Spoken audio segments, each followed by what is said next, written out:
Talus 2, première action, premier échec de l'opération Wambushu.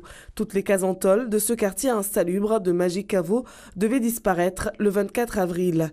La démolition n'aura pas lieu, suspendue par la justice suite à l'intervention d'une armada d'avocats venus spécialement de l'Hexagone.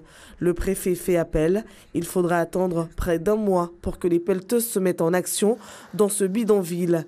162 cases en tôle sont détruites et 48 familles relogées. Nous sommes le 22 mai, un mois d'attente durant lequel Wambushu est resté en sommeil.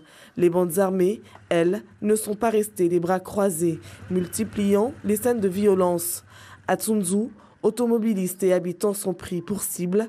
Des véhicules sont brûlés. Cette famille a vu sa maison saccagée et pillée. J'ai trouvé inadmissible le fait que cette opération ne soit pas aussi sécurisée qu'ils le prétendent. Donc j'ai trouvé injuste pour nous autres qu'on soit victime de cette opération.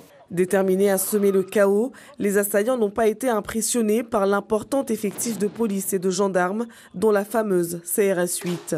Doujani, Kungu, Majicavo, ces localités ont été le théâtre d'affrontements entre délinquants et forces de l'ordre. Sur les réseaux sociaux, Gérald Darmanin s'est félicité des interpellations intervenues à l'issue de ces émeutes. Wambushu était censé ramener la sérénité sur le territoire.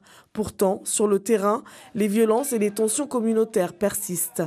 L'autre couac de cette opération, très soutenue par les élus de Mayotte, les expulsions vers les Comores. Moroni avait prévenu. Promesse tenue. Le bateau transportant ses ressortissants est refoulé.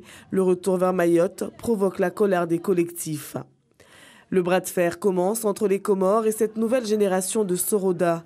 Des actions de blocage s'enchaînent dans les différents centres de soins, perçus comme des lieux où les non-assurés sociaux seraient beaucoup plus favorisés que les Mahorais.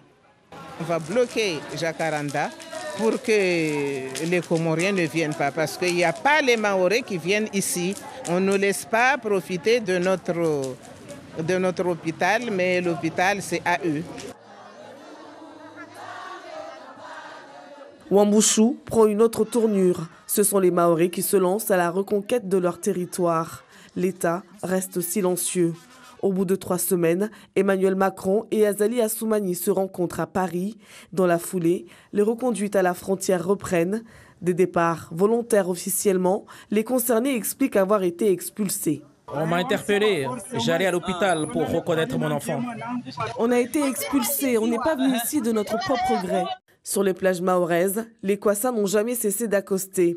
L'opération de grande envergure devait démanteler les réseaux des bandes armées, raser les bidonvilles et expulser massivement les étrangers en situation irrégulière. 2 mois après son lancement, elle n'a pas encore tenu ses promesses. Bien au contraire, elle interroge. Certains se demandent si elle a été bien préparée, quand d'autres attendent toujours que Wambushu commence.